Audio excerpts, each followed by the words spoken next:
Whistleblower Bradley Manning's defense will file a request to the U.S. president to have the former Army private pardoned. Manning has been sentenced to 35 years behind bars for disclosing the largest amount of classified data in American history.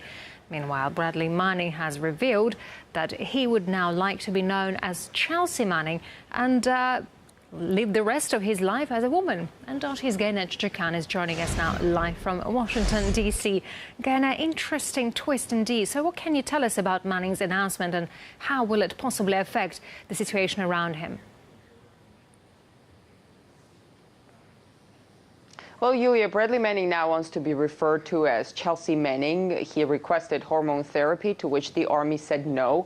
He's going to live in a male prison. There's obviously a lot of personal drama involved. Bradley Manning has struggled with his gender identity for a while now. In 2010, he wrote to his supervisor that he joined the Army to, quote-unquote, to get rid of it. Of course, it's been a struggle for him. We heard his defense talk about this, but his attorney also said the stress that he was under was never an excuse because that's not what drove his actions. He said what drove his actions was a strong moral compass.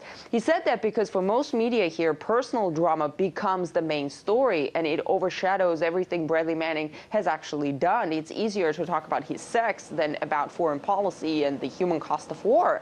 And that's what grabs the headlines, and we see everybody jumping on it, and someone is going to watch the story and say, okay, this is where it's coming from. And that kind of a narrative could be convenient for the government. I mean, the notion that Bradley Manning did what he did not out of conviction, but out of his personal drama.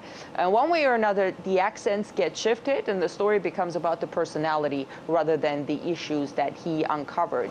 And Bradley Manning's supporters, I mean, they support him not just as an individual, that too, of course, but mostly for the public's right to know, for the public's right to be informed on what their government is doing on their behalf. And they, of course, see Bradley Manning's sentence of 35 years in prison as unjust and unfair. After all, they say many who committed murder got away with less than 35 years. Bradley Manning has received a prison sentence that was 10 years longer than the period of time after which many of the documents that he released would have been automatically declassified. Now, Bradley Manning and his defense are submitting a request for a pardon.